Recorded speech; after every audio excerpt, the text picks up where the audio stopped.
Actually നിങ്ങളുടെ കേരളത്തോടുള്ള ദേഷ്യവും അതുപോലെ തന്നെ ഇംഗ്ലീഷും തമിഴും അതുപോലെ തന്നെ നിങ്ങളുടെ ബാക്കി കമന്റ്സ് കുറച്ചുകൂടി ശ്രദ്ധിച്ചാൽ നിങ്ങൾ ആരാന്നെനിക്ക് മനസ്സിലായി.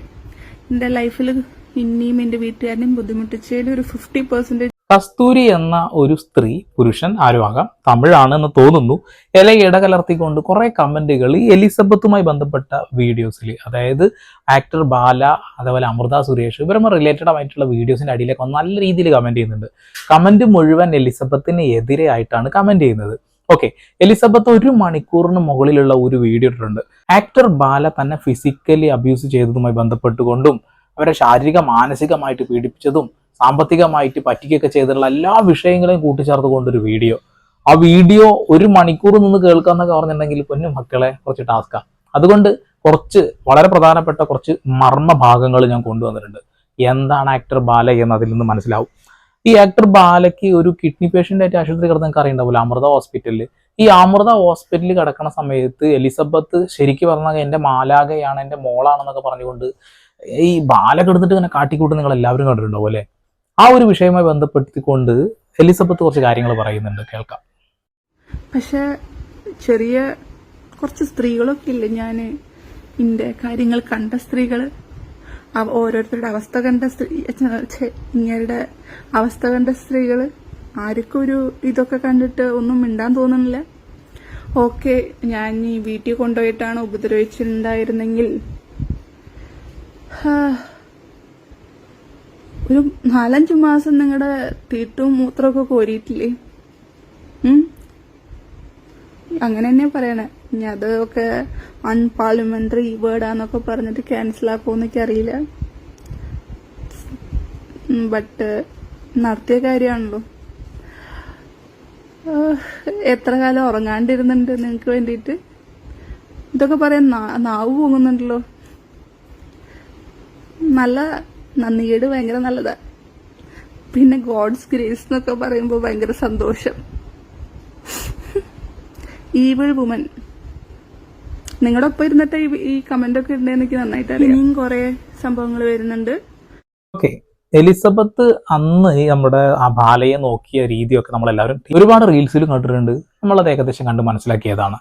ആ ഒരു സമയത്ത് പോലും തന്റെ താങ്ങായി തണലായിട്ട് കൂടെ നിന്ന എലിസബത്തിനെ പിന്നീട് ഒരു ചവറ്റ് കൊട്ടയിലേക്ക് കൊണ്ടിടുന്നതും നമ്മൾ കണ്ടതാണ്. അദ്ദേഹത്തിന്റെ കൂടെ താമസിച്ചിട്ടുള്ള, അദ്ദേഹത്തിന്റെ കൂടെ നിന്നിട്ടുള്ള എല്ലാ സ്ത്രീകളുടെ അവസ്ഥ ഏകദേശം ഒന്നാണ്, മനസ്സിലായല്ലോ. അമൃതയൊക്കെ ശാരീരിക മാനസികമായിട്ടുള്ള പീഡനങ്ങൾ ഇപ്പോൾ അനുഭവിച്ചുകൊണ്ടിരിക്കുന്നുണ്ട്. ഇപ്പൊ മാനസികമായിട്ടുള്ള പീഡനം, മുന്നേ ശാരീരികമായിട്ടുള്ള പീഡനം. എലിസബത്ത് അതിന്റെ അങ്ങേയറ്റം അനുഭവിച്ചു എന്നാണ് പറയുന്നത്. തന്നെ അതിക്രൂരമായിട്ടൊക്കെ പീഡിപ്പിക്കാൻ ശ്രമിച്ചിട്ടുണ്ട്. വലിയ രീതിയിൽ അവരെ ചീറ്റും ചെയ്ത കാര്യങ്ങളൊക്കെ അവർ കൃത്യമായിട്ട് പറയുന്നുണ്ട്.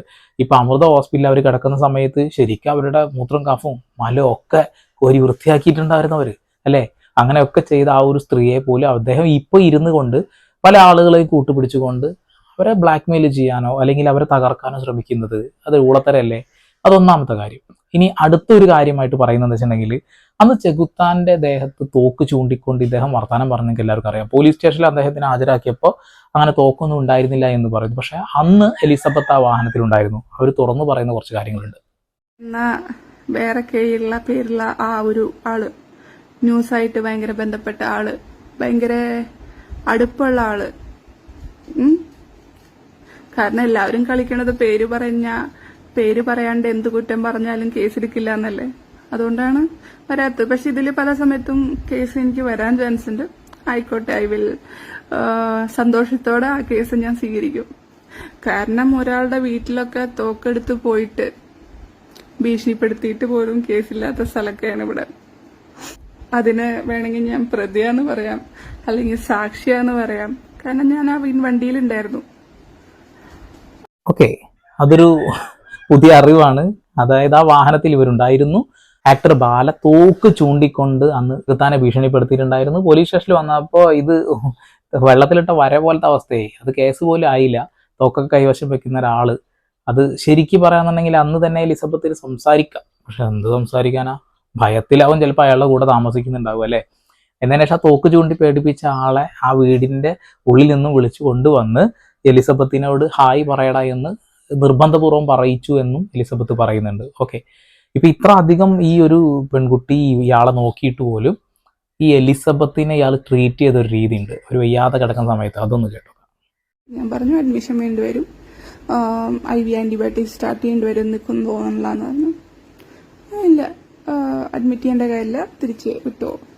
എന്നിട്ട് എൻ്റെ വീട്ടിൽ വിളിച്ചിട്ട് പുള്ളി പറയാണ് പുള്ളിക്കാരി അഭിനയിക്കുകയാണ്, പുള്ളിക്കാരിക്കൊന്നുമില്ല, എൻ്റെ മാലാകയില്ലേ, ഞാൻ നോക്കാണ്ടിരിക്കും, അവൾക്ക് എന്തെങ്കിലും പറ്റും, ഇന്ന അസുഖം വന്ന അവൾ എന്നെ പൊന്നു പോലെയല്ലേ നോക്കണേ, അവൾക്ക് അസുഖം വന്ന് നോക്കാണ്ടിരിക്കുമോ.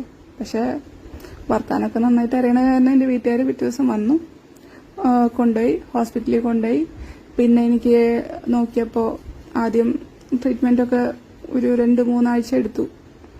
പിന്നെ നോക്കിയപ്പോൾ ഇടയിൽ കോവിഡ് ടെസ്റ്റും പോസിറ്റീവായിരുന്നു. കോവിഡ് കാരണമാണോ ന്യൂമോണിയ വന്നത്, അത് വേറെ എന്തെങ്കിലും ബാക്ടീരിയൽ ഇൻഫെക്ഷൻ കാരണമാണോ എന്നറിയില്ല. ഇതൊക്കെ ഉണ്ടാവുന്നത് 2022 പകുതിയിലാണ് കേട്ടോ. അപ്പോ ഓക്കെ, കേട്ടില്ലേ? വയ്യാതെ കിടക്കുന്ന സമയത്ത് പോലും ഈ ബാലയെ അത്ര അധികം നോക്കിയ തന്റെ മാലാകയാണ് എന്ന് ഇടക്കിടക്ക് പറയുന്ന എലിസബത്തിനെ പോലും അസുഖം വന്ന് മരിച്ചോട്ടെ എന്ന രീതിയിൽ അദ്ദേഹം ട്രീറ്റ് ചെയ്യുന്നുള്ളത്. ആ ഒരു സമയത്ത് തന്നെ എലിസബത്തിനെ ഉപദ്രവിക്കുന്ന കാര്യമൊക്കെ അവരവരുടെ വീട്ടുകാരോട് പറഞ്ഞതുകൊണ്ട് അധികം വൈകിപ്പിക്കാതെ അവർ നേരെ ആശുപത്രിയിലേക്ക് വരെ കൊണ്ടുപോകുന്നു, ട്രീറ്റ്മെന്റ് നടക്കുന്നു. ഈ ഒരു കാര്യം നിങ്ങൾ കേട്ടപ്പോൾ ഞെട്ടിയോ? ഞെട്ടാനൊന്നുമില്ല. ആക്ടർ ബാല ഈ പുറത്ത് കാണിക്കുന്ന ആ ഒരു സ്വഭാവമല്ല അകത്ത് എന്ന് ഏകദേശം മനസ്സിലായില്ലേ? സ്ത്രീകളോടുള്ള അദ്ദേഹത്തിന്റെ സമീപനം എന്താണെന്ന് മനസ്സിലായില്ലേ? ഇനി കോകിലയുടെ അവസ്ഥ ഒക്കെ നമ്മൾ കാണാൻ കിടക്കുന്നുള്ളൂ, പല കമന്റുകളും കിടക്കുന്നുണ്ട്. എന്തായാലും കസ്തൂരി എന്ന് പറയുന്ന ആ ഒരു ഫേക്ക് ID ശരിക്കും ഇവരെ ഹണ്ട് ചെയ്യാൻ വേണ്ടിയിട്ട് നിരന്തരമായിട്ട് കമന്റുകൾ ഇടുന്നുണ്ട്. ഇതൊന്നും അല്ല ഇനി കിടക്കുന്നുള്ളൂ ബാലയുടെ സ്വഭാവം. 80% വിശ്വസിക്കാൻ പറ്റില്ല, 20% സത്യം ഉണ്ടാവുള്ളൂ എന്നുള്ളത് വേറെ കാര്യം. ഫിസിക്കൽ അബ്യൂസർ 2 എന്ന് പറഞ്ഞതിന് പുള്ളിക്കാരി കുറെ പറയുന്നുണ്ട്. അതിനെ പറ്റിയിട്ട് ഞാനൊന്നും പറയുന്നില്ല, അത് പറയേണ്ട ആൾക്കാർ പറയേണ്ടതാണ്. പക്ഷെ എന്തുവാടോ ഇത്ര കേരളത്തിനോട് ദേഷ്യം? Remember the woman who was sentenced to death recently for poisoning her husband and killed so she could live a better life with another man. Those kinds of women are there. Oh my God. ഞാൻ അവിടെ ഉള്ളപ്പോഴും ചെന്നൈയിലുള്ളപ്പോഴും എന്നോട് പറയാറ്, എന്നോടല്ല ബാക്കിയുള്ളവരോട് പറയാറ്, അവിടുത്തെ ആൾക്കാരൊക്കെ ഭയങ്കര മോശമായിരുന്നേ, ഒരു നന്ദിയില്ലാത്ത ആൾക്കാരാ, അവര് ഫുള്ള് നിപ്പിൽ പറ്റിക്കും. എന്നിട്ട് 2-3 പേരുകളൊക്കെ പറയും. പക്ഷെ ഏറ്റവും വലിയ സുഹൃത്തുക്കളാ, കാരണം പറ്റിക്കണ ആൾക്കാരാണല്ലോ ചേരുക. പക്ഷെ വീട്ടില് പറയുമ്പോ അങ്ങനെയാണ് പറച്ചില്. പക്ഷെ എലിസബത്ത് നല്ല കുട്ടിയാണ്, നല്ല മാലാഖയാണ്, തനിത്തങ്കാണ്. അതുകൊണ്ടല്ല ഞാൻ കൊണ്ടുവന്നേ, അല്ലെങ്കിൽ ഞാൻ കൊണ്ടുവന്നായിരുന്നു. ഓ മൈ ഗോഡ്, ഇത്ര കേട്ടില്ലേ? അതായത് മെന്റലി, ഇമോഷണലി, ഫിനാൻഷ്യലി ഒക്കെ ആരാണ്? എലിസബത്ത് ആണത്രേ ബാലയെ ഉപദ്രവിച്ചിട്ടുള്ളത്. ഓക്കെ, പിന്നെ കേരളത്തിലുള്ള സ്ത്രീകളൊക്കെ ഇങ്ങനെയാണ്. ബാലയ്ക്ക് വിഷം കൊടുത്ത് കൊല്ലാൻ ശ്രമിച്ച് അവരുടെ സ്വത്തൊക്കെ കൈക്കലാക്കാൻ എലിസബത്ത് ശ്രമിച്ചു എന്നാണ് പറയുന്നത്. സത്യത്തിൽ ഇതിന്റെ പിന്നിൽ വലിയൊരു കഥയുണ്ട്. എങ്ങനെയാണ് എലിസബത്ത് ഇയാളുടെ ട്രാപ്പിൽ പോയി പെടുന്നത് എന്നുള്ളതിന് കുറച്ച് ഡീറ്റെയിൽസ് അവർ ഇതിൽ പറയുന്നുണ്ട്, അത് കേൾപ്പിച്ചു തരാം. ഓക്കെ, ഇതാണ് ബാലയെ സപ്പോർട്ട് ചെയ്യുന്ന ആൾ ആരാവുന്ന ഏകദേശം എല്ലാം പൂർണ്ണമായി മനസ്സിലായിട്ടുണ്ടാവും. അയാൾ സെറ്റ് ചെയ്ത ആൾ തന്നെയാവും, ഒരു സംശയമില്ല അതിൽ. ഓക്കെ, വീണ്ടും ലീഗലി മാരീഡ് അല്ല. ഓക്കെ, പ്രീ വെഡിങ് ഇവന്റ് ആയിരുന്നു നടന്നത്. Oh my god, pre wedding event ആയിരുന്നു നടന്നത്. ഇൻവിറ്റേഷൻ കാർഡില് അതില് വെഡിങ് ഇൻവിറ്റേഷനും അതുപോലെ തന്നെ വേണ്ടപ്പെട്ട ആൾക്കാരൊക്കെ അത് വെഡിങ് ആണെന്ന് പറഞ്ഞിട്ടാണ് കൊടുത്തിട്ടുണ്ടായിരുന്നത്. അതുപോലെ തന്നെ എന്റെ ഫാദറാണ് അത് ദാസ് കോണ്ടിനെന്റിലായിരുന്നു ആ വെഡിങ് ഫംഗ്ഷനൊക്കെ നടന്നിട്ടുണ്ടായിരുന്നത്. എന്റെ ഫാദറാണ് ആ പരിപാടി നടത്തിയത്. ആക്ച്വലി അതിലൊരു ചീറ്റിംഗ് നടന്നിട്ടുണ്ടായിരുന്നു. അവർ ആക്ച്വലി ചെന്നൈയിൽ ഇതിന്റെ ഫംഗ്ഷൻ അവിടെ നടത്താന്ന് പറഞ്ഞിട്ട് ആണ് ഇവിടെ നമ്മൾ ഫംഗ്ഷൻ നടത്തുന്നത്. അപ്പൊ അവർ ഡേറ്റും ഫിക്സ് ചെയ്തിട്ടുണ്ടായിരുന്നു എന്റെ ബർത്ത്ഡേയുടെ ആ ഒരു സമയമായിട്ട്. പക്ഷെ എനിക്ക് ബർത്ത്ഡേക്ക് അവര്, അതായത് 2 ദിവസം ഗ്യാപ്പിൽ 2 സ്ഥലത്ത് ഫംഗ്ഷൻ, അതിന് ഞങ്ങൾ ടിക്കറ്റൊക്കെ എടുത്തു വന്നു. പക്ഷെ സർപ്രൈസ് ആയിട്ട് എനിക്ക് ഒരു മാലയും കമ്മലൊക്കെ തന്നു. ആ വീഡിയോ നിങ്ങൾ കണ്ടിട്ടുണ്ടാവുമായിരിക്കും. ആ മാലയും കമ്മലയും തന്നിട്ട് അതുപോലെ തന്നെ അവര് അവരുടെ ലോക്കലിൽ എടുത്തു വെച്ചു, ജസ്റ്റ് വീഡിയോയ്ക്ക് കാണിക്കാൻ വേണ്ടി. അതുപോലെ തന്നെ ഒരു ഓടിയും തന്നിട്ടുണ്ടായിരുന്നു. എനിക്ക് കാറ് ഡ്രൈവിങ് അത്രയ്ക്ക് അങ്ങോട്ട് വശമില്ല. സോ ഞാൻ ആകെ 4 തവണ ആ കാറിൽ ഇരുന്നിട്ടുള്ളൂ. പിന്നെ ആ കാർ എങ്ങോട്ട് പോയി എനിക്ക് വലിയ പിടുത്തമില്ല. പിന്നെ എന്താണ് ആ സ്വർണത്തിന്റെ കാര്യം. പിന്നെ അവരുടെ വീട്ടിലത്തെ ഫംഗ്ഷന്, ഓക്കെ, അവരുടെ വീട്ടിലത്തെ ഫംഗ്ഷനും ഇവര് വെപ്പാട്ടീനൊക്കെ വീട്ടിലത്തെ ഫംഗ്ഷന് കൊണ്ടുപോകാൻ കൊള്ളൂ. ആ ഫംഗ്ഷനൊക്കെ കൊണ്ടുവരുന്നു എന്ന് മാത്രമല്ല ആ സമയത്ത് എനിക്ക് ആ മാല എടുത്ത് തരുകയും ചെയ്യും. ഇതിന്റെ ഉദ്ദേശം എന്താന്ന് എനിക്ക് മനസ്സിലാവണില്ല. ഇതാണ് അണ്ണാകല് അടിച്ചു കൊടുക്കുക എന്ന് പറഞ്ഞിട്ടുണ്ടെങ്കിൽ. അവർ ലീഗലി മാരീഡ് അല്ല എന്നാ പറയുന്നത്. ഈ ഒരു കല്യാണ വീഡിയോസൊക്കെ നമ്മൾ ഇഷ്ടം പോലെ കണ്ടതാ. ആ ഒരു വീഡിയോസിലൂടെ അത് വ്യക്തമായിട്ട് മനസ്സിലായിട്ടാണ് ഇവരോ ഈ വിവാഹം കഴിഞ്ഞതും കാര്യങ്ങളൊക്കെ. ഈ പെൺകുട്ടിക്ക് സ്വർണം കൊടുത്തിരുന്നു, അത് വെറുതെ ഒരു പറ്റിക്കാൻ വേണ്ടി കൊടുത്തത്, റീൽ ഇടാൻ വേണ്ടിയിട്ട് തിരിച്ചു വാങ്ങി. കാറ് കൊടുത്തിരുന്നു, ആ കാറ് ഇപ്പോൾ മഷിയിട്ടാ പോലും നോക്കിയാൽ കിട്ടൂല എന്ന് പറയുന്നത്.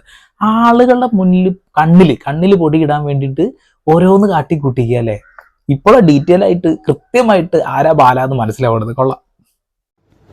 You should ask the other two women why they slept with him. Obviously they like sleeping with him, didn't they? നിങ്ങൾ ഇടയിൽ വന്ന് കിടന്നിരുന്നോ ഇതൊക്കെ അറിയാൻ വേണ്ടിയിട്ട്?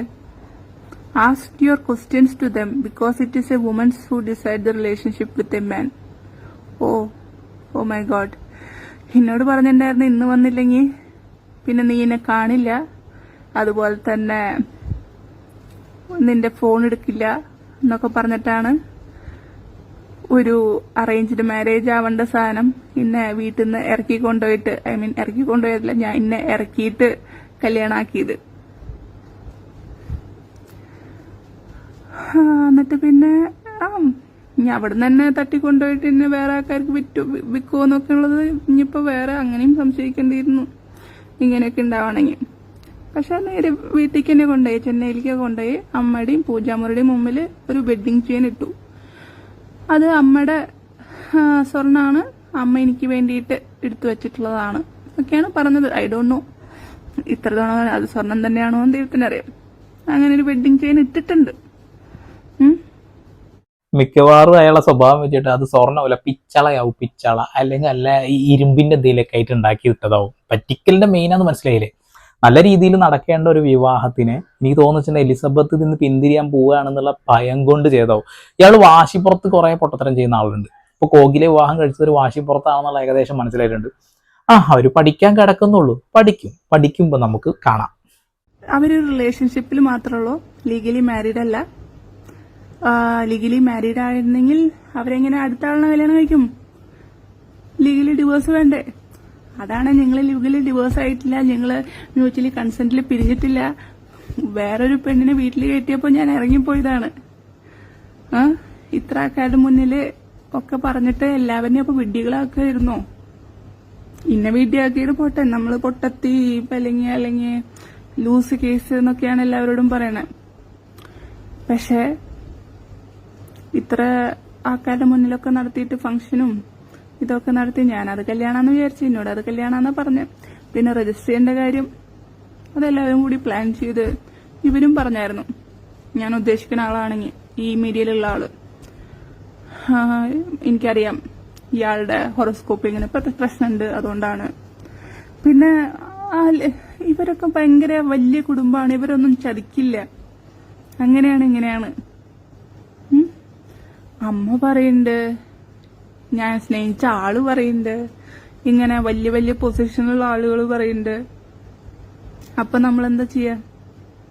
അതെ, he's A victim of marital abuse. എന്നോടും അങ്ങനെയൊക്കെ പറഞ്ഞിട്ടാണ് കല്യാണം കഴിച്ചത്. കാരണം മുമ്പുള്ള ആള് പുള്ളിക്കാരനെ പോയിസൺ കൊടുത്ത് കൊല്ലാൻ നോക്കി, അതുപോലെ തന്നെ പല മോശമായിട്ടുള്ള കണ്ടീഷനിൽ കണ്ടുപിടിച്ചു എന്നൊക്കെ പറഞ്ഞ് ഒരു ഹോസ്പിറ്റലിലത്തെ ഡോക്ടറിനെ കൊണ്ട് എന്നെ കൊണ്ട് സംസാരിപ്പിച്ചു. ഇങ്ങനെയൊക്കെ ഉണ്ടായിട്ടുണ്ട് പുള്ളിയുടെ ജീവിതത്തിൽ, സത്യമാണ്. 2 ഒരു കസ്റ്റംസ് ഓഫീസറാണോ അത് വേറെന്തോ ഓഫീസറാണോ എന്ന് എനിക്കറിയില്ല. എനിക്ക് അയാളുടെ മോൻ കണ്ടാൽ നന്നായിട്ട് തിരിച്ചറിയും, പേര് ഞാൻ വേണമെങ്കിൽ ഒന്ന് ഓർത്തെടുത്താൽ കിട്ടും. അപ്പോൾ ആ പുള്ളി വന്നിട്ട് പറഞ്ഞു, ഇതുപോലെ ഞാനും ഇവനും കൂടി വന്നപ്പോഴാണ് ഞാൻ മോശമായ സാഹചര്യത്തിൽ കണ്ടത്. അപ്പൊ ഞാനും വിചാരിച്ചു ഇത്രയൊക്കെ വലിയ ആൾക്കാര് നമുക്ക് ഒരാൾക്ക് വേണ്ടിയിട്ട് ഇങ്ങനെ പറയണ്ടെങ്കിൽ സത്യമായിരിക്കുന്നു ഞാൻ അന്ന് വിചാരിച്ചു. അപ്പൊ പുരിയല്ല ഇപ്പൊ പുരിയത്. ഇപ്പൊ പുരിയല്ല, ഇപ്പൊ പൊരിഞ്ഞില്ലാണ്ടായി എന്നുള്ളതാ. ആക്ടർ ബാല എന്താണ് ഏതാണ് എന്ന് ഈ വീഡിയോയോട് കൂടിയിട്ട് വലിച്ച് ഒട്ടിച്ചാണ് കൊടുത്തിട്ടുണ്ട്. എലിസബത്ത് എന്ത് മിണ്ടാത്ത എല്ലാവരും പറഞ്ഞുകൊണ്ടിരിക്കുന്നത്. ഇപ്പൊ മിണ്ടിയാ ഇപ്പൊ സമാധാനമായില്ലേ? മിണ്ടാൻ പറ്റാത്ത രീതിയിൽ വാ പൊത്തിയിരിക്കേണ്ട അവസ്ഥയിലേക്ക് ബാല മാറി. അടിപൊളിയായിരുന്നു, എനിക്ക് ഇഷ്ടപ്പെട്ടു. ഇങ്ങനെ വേണം വലിച്ചു വെച്ചാണ്ട് കീറാന്. ഇവർ നുണ പറയുന്നുണ്ട് എന്ന് എനിക്ക് ഇതുവരെ തോന്നിയിട്ടില്ല. കറക്റ്റ് പക്കയായിട്ട് കാര്യങ്ങൾ പറയുന്നുണ്ട്. ബാല വലിയ ഫാമിലിയാണ്, അതുകൊണ്ട് ചതിക്കില്ല എന്ന് വിശ്വസിക്കുന്നു. ബാലയെ കൺവിൻസ് ചെയ്യിക്കാൻ കുറെ ആളുകൾ വരുന്നു, പ്രേമിപ്പിക്കാൻ വേണ്ടി, കല്യാണം കഴിപ്പിക്കാൻ വേണ്ടിയിട്ട്. അത് ബാലയ്ക്ക് വേണ്ടിയിട്ട് എന്താ ചെയ്യുക, ഓരോ ഊളത്തരം ചെയ്യുന്ന ആളുകൾക്ക് കുറെ ഊളകൾ സപ്പോർട്ട് ഉണ്ടാവും.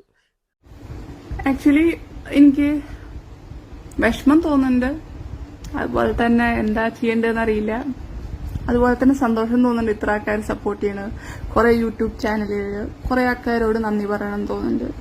പിന്നെ ചില ആൾക്കാർക്ക് ഈവൻ മെസ്സേജിൽ പറഞ്ഞാണ് എനിക്കെന്തെങ്കിലും പറ്റുമെന്ന് ആലോചിച്ചിട്ട് അവരുടെ ഉറക്കം പോയിന്ന്.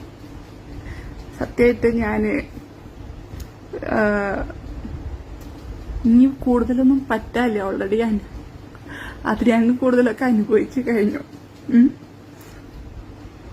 സോ ഇപ്പൊ ചെയ്യണമെന്ന് പറഞ്ഞാൽ എനിക്ക് മതിയായിട്ട് ചെയ്യണതാ. അതായത് ഇനി എന്തായാലും കുഴപ്പമില്ല, ഇനിയിപ്പൊ കൊന്നാലും കുഴപ്പമില്ല, അല്ലെങ്കിൽ എന്താ പറയാ, ഇനിയിപ്പിന്റെ തുണിയില്ലാത്ത ചിത്രം ഇട്ടാലും കുഴപ്പമില്ല, ഞാനായിട്ട് കൂടിയിട്ട് ആ തുണിയില്ലാത്ത ചിത്രം നിങ്ങൾ ഉണ്ടാക്കിയിട്ടിട്ടാലും എനിക്ക് കുഴപ്പമില്ല, എന്ത് തരത്തിൽ നിങ്ങളെന്നോട് പറ്റിയിട്ട് പറഞ്ഞാലും കുഴപ്പമില്ല, ആ തരത്തിലാക്കി തന്നതാ.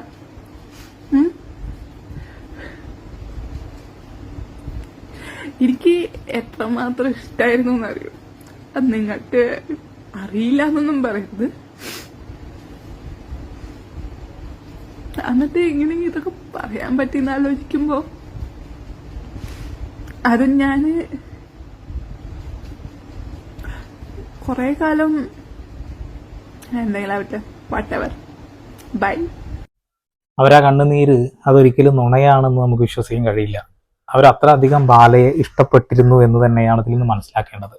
പക്ഷെ അയാൾ എന്തിനോ വേണ്ടി, സ്വാർത്ഥ സ്വഭാവത്തിന് വേണ്ടിയിട്ട് എല്ലാ സ്ത്രീകളെയും വെറും ഒരു ടോയ് ആയിട്ട് മാത്രം കണ്ടു എന്നുള്ളത് ഇന്ന് മനസ്സിലാക്കാം. എനിക്ക് അമൃതധര ഇയാൾക്ക് വേണ്ടി കരയണ ഞാൻ കണ്ടിട്ടില്ല. കാരണം അത്ര അധികം വെറുപ്പ് അയാൾ വാങ്ങിയിട്ടുണ്ട്. അതുകൊണ്ടാകാം ഇനി അയാളെ കാണുമ്പോൾ തന്നെ ദേഷ്യവും സങ്കടവും എല്ലാം ഒരുമിച്ച് വരുന്നുണ്ടാവും. പക്ഷെ എലിസബത്തിന്റെ വാക്കുകളിൽ എനിക്കൊരു വലിയ ആത്മാർത്ഥത തോന്നി എന്നുള്ളതാണ്. ഒരു നുണയും പറഞ്ഞിട്ടില്ല എന്ന് 100% നമുക്ക് വിശ്വസിക്കാം. അദ്ദേഹത്തിന് ഭയങ്കര ഇഷ്ടമായിരുന്നു എന്ന് അദ്ദേഹത്തിനും അറിയാം. അയാൾ വയ്യാതെ കിടക്കുമ്പോൾ തൻ്റെ മാലാഖയാണ്, എൻ്റെ മോളാണ് എന്നുള്ള ഇടക്കിടക്ക് പറഞ്ഞതില്ലേ, അതൊക്കെ അയാൾ നെഞ്ചിൽ തറച്ചിട്ടല്ല പറഞ്ഞിരുന്നത് പിന്നെ മനസ്സിലാവുന്നത്. ഇവിടെ എലിസബത്ത് എന്ന് പറയുന്ന ഒരു പെൺകുട്ടിയുടെ ജീവിതം പൂർണ്ണമായും അയാൾക്ക് വേണ്ടി മാറ്റി വെച്ചിരുന്നു എന്ന് ഈ വാക്കുകളിൽ നിന്ന് വ്യക്തമാണ്. അങ്ങനെയൊക്കെ ചെയ്തിട്ട് പോലും അയാൾ ഈ ഒരു പെൺകുട്ടിയെ അതിമാരകമായിട്ട് തന്നെ അല്ലേ തകർത്തില്ലാണ്ടാക്കാൻ ശ്രമിച്ചു. കൊള്ളാം, നീയൊക്കെ ജീവിതത്തിൽ എന്താടാ പഠിക്കാൻ പോകണമെന്ന് എനിക്ക് പിടുത്തം കിട്ടുന്നില്ല. കോകിലെ, നീയും ഭാവിയിൽ ചിലപ്പോൾ അതൊക്കെ മനസ്സിലാക്കും. വേറൊന്നും ഞാൻ പറയുന്നില്ല. 1 മണിക്കൂറുള്ള വീഡിയോ ഒന്ന് വളരെ മർമ്മപ്രധാനമായിട്ടുള്ള കുറച്ച് ഭാഗങ്ങൾ മാത്രമേ ഞാൻ അവിടെ കൊടുത്തിട്ടുള്ളൂ. 1 മണിക്കൂറിൽ നിന്ന് കേൾക്കുക എന്ന് പറഞ്ഞിട്ടുണ്ടെങ്കിൽ ഒരുപാട് കാര്യങ്ങൾ കേട്ടോണ്ടിരിക്കാണ്ട്. അപ്പോൾ നിങ്ങൾക്ക് വേണ്ടിയിട്ട് ഞാനതിന്ന് കേട്ടിട്ട് വളരെ മർമ്മപ്രധാനമായിട്ടുള്ള കുറച്ച് കാര്യങ്ങൾ ഇതിൽ നിന്ന് തന്നെ ബാല എന്താണ് ഏതാണെന്ന് നിങ്ങൾക്ക് മനസ്സിലായിട്ടുണ്ടാവും. ഓക്കെ, കൂടുതലായിട്ടൊന്നും പറയുന്നില്ല. ചാനൽ താല്പര്യമുണ്ടെങ്കിൽ സബ്സ്ക്രൈബ് ചെയ്യുക, ബെൽ ഐക്കൺ ക്ലിക്ക് ചെയ്യുക. വീണ്ടും പുതിയ വാർത്താവിശേഷങ്ങളുമായി ഞാൻ വരുവതിലേക്ക് സന്ദീപ് എടപ്പാൾ, സൈനിങ് ഓഫ്.